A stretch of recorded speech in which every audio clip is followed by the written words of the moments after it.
Abai tanggungjawab moral, punca krisis kemanusiaan Gaza.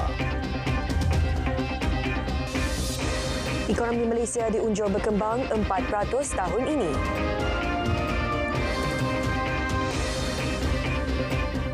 Assalamualaikum, salam Malaysia Madani. Isu kemanusiaan di Palestin terus menjadi tumpuan utama Perdana Menteri Datuk Seri Anwar Ibrahim setiap kali berucap pada pentas Mesyuarat Pemimpin Ekonomi APEC. Menerusi dialog tidak rasmi pemimpin APEC yang dipengerusikan sendiri Presiden Amerika Syarikat Joe Biden, Datuk Seri Anwar menegaskan apa yang berlaku di Gaza jelas menyalahkan pengabaian tanggungjawab moral. Ya, Perdana Menteri berkata tindakan rejim Zionis membolehkan kemusnahan besar-besaran dan mengakibatkan bencana. Dialog berkenaan turut disertai semua pemimpin 21 anggota ekonomi APEC.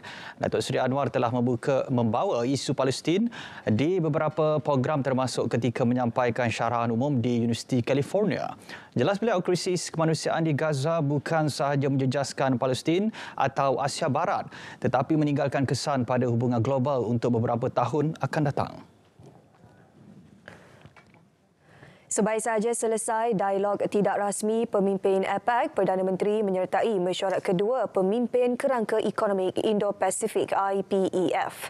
14 rakan IPEF menyaksikan rundingan bagi perjanjian ekonomi yang bersih dan saksama dimuktamadkan. Manakala perjanjian rantaian bekalan dimeterai di luar mesyuarat APEC.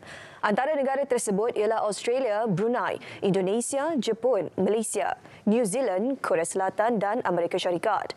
IPEF terdiri daripada 4 tonggak utama iaitu perdagangan, rantaian bekalan, tenaga bersih dan ekonomi saksama. Rundingan perjanjian perdagangan yang diterajui Amerika Syarikat masih belum diputuskan. Terdahulu, Datuk Seri Anwar mengadakan pertemuan dua hala dengan Presiden Vietnam Vo Van Thuong dan Presiden Peru Dina Ercilia Boluarte Zikara. Pertemuan diadakan di luar mesyuarat pemimpin ekonomi APEC yang berlangsung di San Francisco. Menerusi pertemuan dengan Presiden Vietnam, kedua-dua negara bersetuju meningkatkan kerjasama dalam isu tangkapan ikan secara haram di perairan Malaysia.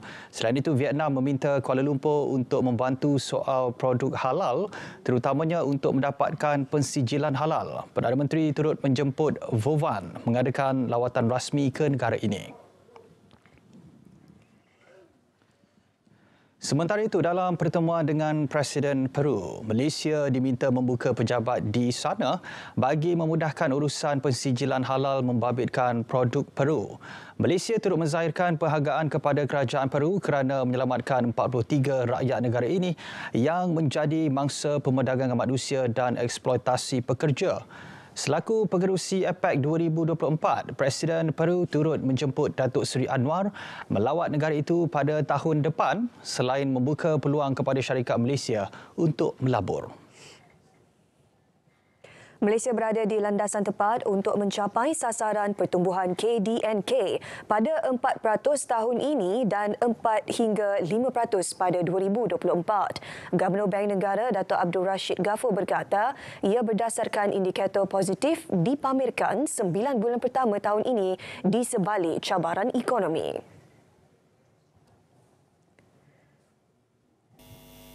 The key factors driving growth are first, better employment and income prospects, which will help strengthen domestic demand. Second, the realization and progress of multi-year projects.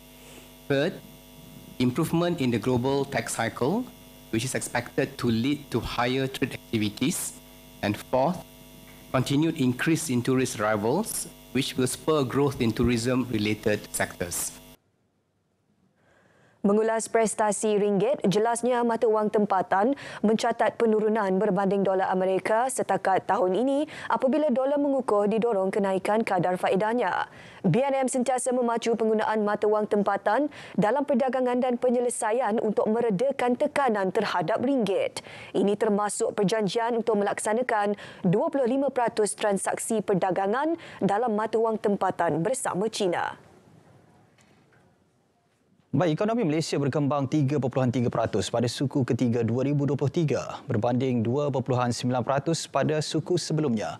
Ketua Perangkawan Datuk Seri Dr. Muhammad Uzair Mahidin berkata, pertumbuhan lebih baik itu disokong permintaan dalam negeri yang kekal berdaya tahan. On the expenditure side, expansion in domestic demand was driven by both private and public spending. Higher private consumption growth benefited from favorable labour market conditions, with expansion in both necessities and discretionary spending. Raise your hand. Bercakap pada pengumuman prestasi ekonomi negara suku ketiga, jelasnya prestasi ekspor kekal lembab berikutan kelemahan permintaan luaran yang berpanjangan. Bagaimanapun, keadaan ini diimbangi kemasukan pelancong asing yang kembali pulih. Dari segi penawaran, sektor perkhidmatan, pembinaan dan pertanian kekal menyokong pertumbuhan, seterusnya mengimbangi penurunan pengeluaran dalam sektor perkilangan. Secara keseluruhan, ekonomi negara berkembang 3.9% pada 3 suku pertama 2023.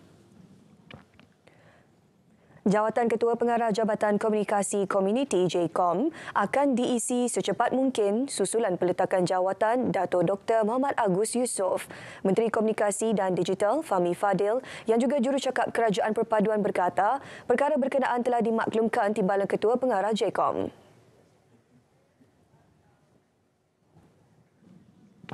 Jadi kita ucap terima kasih dan sekarang individu itu tidak lagi ada apa-apa kaitan dengan pihak kerajaan ataupun dengan JKOM. Saya percaya insya-Allah langkah-langkah untuk mengisi jawatan itu akan dibuat secepat mungkin. Beliau berkata demikian kepada media Malaysia di San Francisco. Polis Diraja Malaysia PDRM tidak menerima sebarang laporan berhubung ugutan atau ancaman. Demikian jelas Ketua Polis Negara Tan Sri Razarudin Husin susulan pendirian dan ketegasan Malaysia mempertahankan nasib rakyat Palestin. Beliau bagaimanapun berkata PDRM masih mengumpul maklumat dan risikan sekiranya terdapat ancaman dari pihak luar berhubung perkara itu.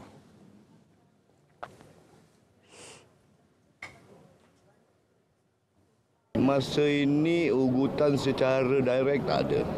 Tetapi kita masih mengumpulkan risikan, menentukan keselamatan negara ini tahap yang sangat baiklah. Beliau berkata demikian kepada pemberita selepas Majlis Perbarisan tamat latihan program latihan asas kepolisan PLAK Inspektor Pelatih di Ibu Negara. Dalam pada itu, Majlis Keselamatan Negara MKN sentiasa memantau secara menyeluruh ancaman keganasan di pelbagai medium termasuk di media sosial.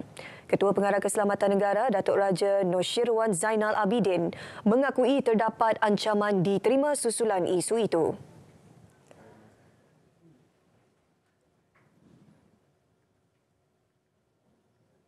Kita memantau secara menyeluruh termasuklah di sosial media dan sebagainya. Jadi kalau kita lihat satu aspek memang ada lah, tapi seperti yang saya sebut pihak berkuasa dan kerajaan dan Perdana Menteri sendiri amat prihatin dan dia memberi tumpuan peribadi kepada isu ini. Jelasnya keganasan berlaku di Thailand baru-baru ini meningkatkan lagi tahap kesiapsiagaan bagi memastikan ia tidak berlaku di Malaysia. Beliau berkata demikian selepas majlis perasmian penutup seminar dan TTX Exercise Latih Amal Keselamatan Menyeluruh X-Comsex 2023.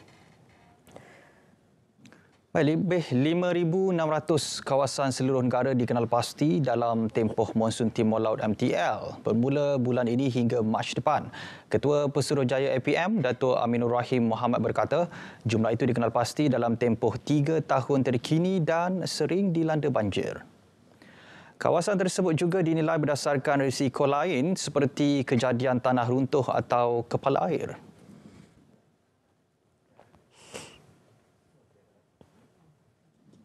JPS dia menggunakan kaedah trend selama 3 tahun dan kita pun mengambil pendekatan yang sama sebab jumlah yang sama lebih memudahkan untuk kita bertindak.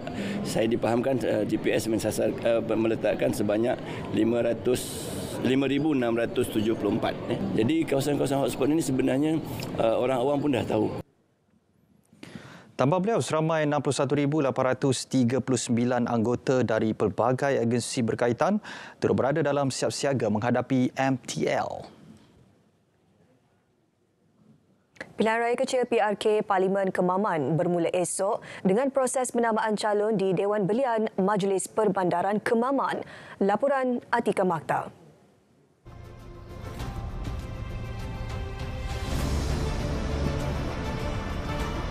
3.5 juta ringgit diperuntuk manakala 2,102 petugas Suruhanjaya Pilihan Raya SPR dilantik bagi mengendalikan proses tersebut. Berdasarkan data daftar pemilih terkini, 141,790 pengundi layak menunaikan tanggungjawab. Bagi pakar geostrategis Profesor Dr. Azmi Hassan, pengundi di Parlimen Kemaman harus melihat proses pilihan raya ini sebagai peluang kedua mereka dalam memilih calon yang bakal membela nasib mereka. Katanya siapapun yang bakal meletakkan diri sebagai calon haruslah mampu menerajui kesinambungan pembangunan serta menjaga kebajikan penduduk setempat.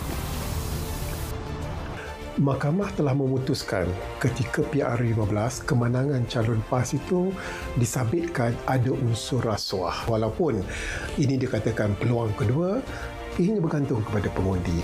Apa cita rasa mereka dalam memilih calon, apa yang mereka mahukan sebenarnya. Satu tanggungjawab yang amat berat yang bakal dipikul oleh pengundi-pengundi di Kemaman. Dan bagi memastikan segala proses PRK Parlimen Kemaman ini berjalan lancar, ini jaminan pihak polis. Ya, kita memberi jaminan kepada semua calon-calon pengundi dan juga masyarakat untuk mereka dapat keluar mengundi dalam keadaan yang selamat dan lancar. InsyaAllah kita akan memberi bantuan yang terbaik. Kita akan menjaga keselamatan dengan begitu baik sekali supaya semua proses ini bukan saja PRK tapi pada waktu banjir pun kita boleh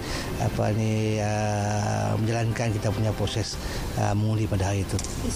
Parlimen Kemaman membuka gelanggang politiknya sekali lagi setelah mahkamah membatalkan kemenangan calon terdahulu dan esok menyaksikan hari penamaan calon bagi PRK ini.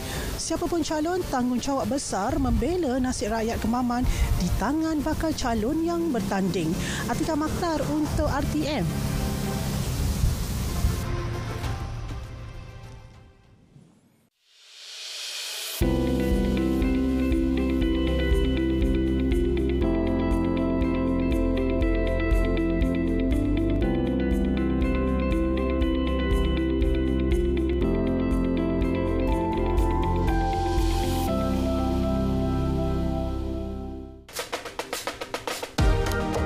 Jaringan berkomunikasi tanpa sempadan.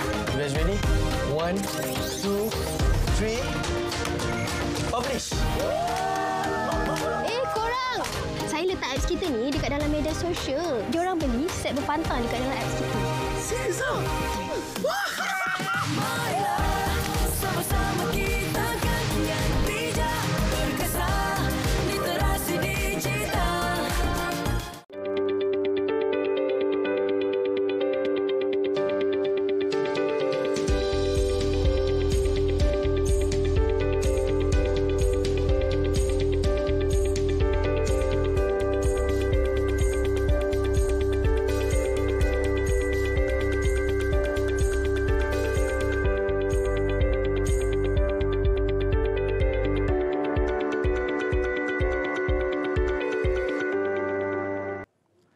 Masih dalam berita perdana, Menteri Komunikasi dan Digital Fahmi Fadil menegaskan Perdana Menteri tidak pernah mengkategorikan Hamas sebagai sebuah organisasi pengganas.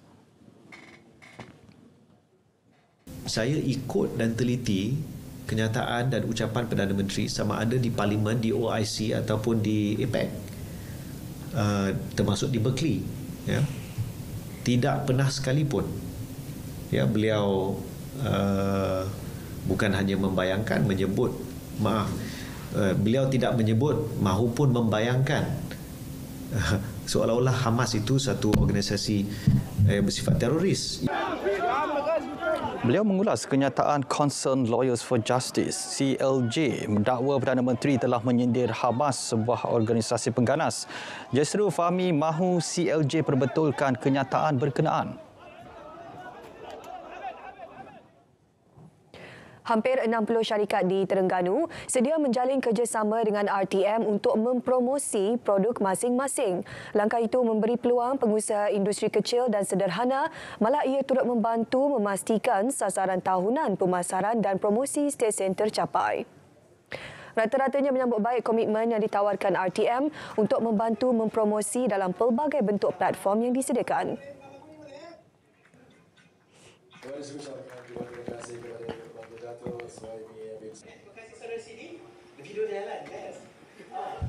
Jadi saya percaya RTM sebuah organisasi penyiaran yang berpengalaman, yang dah lama dalam industri penyiaran, mampu untuk memberikan yang terbaik kepada kami sebagai pelanggan. Ya, saya menyambut baik dalam program yang ada dekat ini dan kami sentiasa bersedia untuk bekerjasama dengan pihak RTM. Berpuas hati dengan harga yang dihidangkan pada kita. Untuk menu periklanan 2024 ni, saya melihat harganya sangat berbaloi lah. Sangat berbaloi. Berbanding dengan syarikat-syarikat ataupun platform-platform yang sedia ada. Terdahulu Ketua Pengarah Penyiaran Datuk Suhaimi Sulaiman menyempurnakan program Meet and Greet Terengganu FM di Kuala Terengganu.